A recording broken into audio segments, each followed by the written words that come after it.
Hi guys, have a great day everyone. This is Marilu Saison Vlog. Just call me Auntie Mom. For today's video guys, ano nga ba ang unang napapansin at hindi pinapansin ng mga kalalakihan sa katawan ng mga kababaihan? Alam nyo girls, habang busy tayo sa pag-aayos ng sarili natin, pagpapaganda, pagtanggal ng mga stretch marks natin, pagpasexy natin, and so on, ang mga kalalakihan, busy naman yan sa pagsipag sa atin kung ano yung pinaka-the best sa katawan natin. Ito ba yung mata natin, yung boobs natin, yung butt natin, yung shape ng katawan natin, yung legs natin, etc. Kasi nga, yung predict nila, yan yung first critic natin. Kaya minsan, obsessed tayo na ayusin at pagandahin natin yung sarili natin mula ulo hanggang paa. Number one, hindi lahat ng lalaki ay gusto ng sexy. May mga kalalakihan po na mas manasiseksihan sila kapag ang babae ay malaman, medyo chubby, bulachos, yung mga ganyan. Hindi lahat po ng mga kalalakihan ay gusto ang slim. Ang importante sa kanila ay may ability ang babae na ito na ma-improve ang sarili niya. Pangalawa, big boobs are great. Hindi lahat ng mga kalalakihan ay gusto ang mga bubelya. Hindi porket malaki ang boobs ng isang babae ay yun lang ay pwedeng tawaging sexy at masarap. Hindi po ganun yun. Any set from small to large ay okay sa kanya.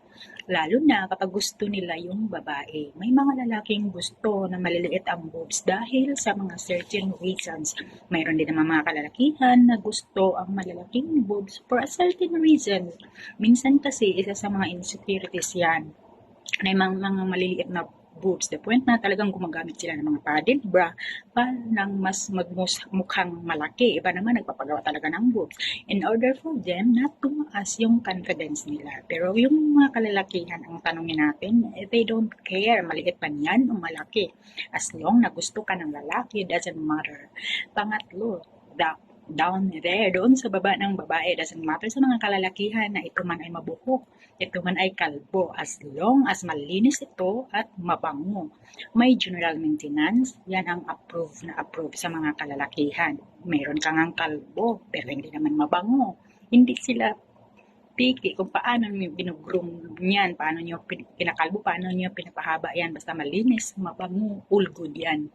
Pang-apat, yung mga moles natin, yung mga scars natin, feeling natin imperfections yan.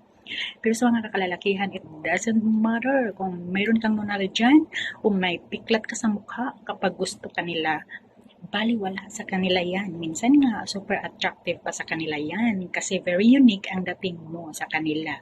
Habang ikaw naman ay complain dyan sa kapintasan mo. Pero sa kanila, mamahalin kanila kung ano may meron sa'yo dyan. Minsan busy tayo. Kaya nai-insane na tayong pabalik-balik dun sa mga clinic para lang ayusin kung anong meron sa mukha natin. Pero ang totoo, tayo lang naman ang nag-iisip nun. Pakiramdam kasi natin, yung mga to ay dumi or kalat sa mukha natin. Next one, your butt. Alam niyo ba, wala sa mga kalalakihan na malaki ba ang puwet mo, maliit ba ang puwet mo, hindi nila i-discriminate yan kasi pakiramdam niya, isa yun sa katawan mo na pinakamagandang na invento. Another thing, napapansin din mga kalalakihan yung ating mga chin and jaw, yung mga contour na jaw at magagandang chin, big win yan. Kasi nga, pag nakakontour yung jaw mo at strong yung chin mo, sexy ang dating.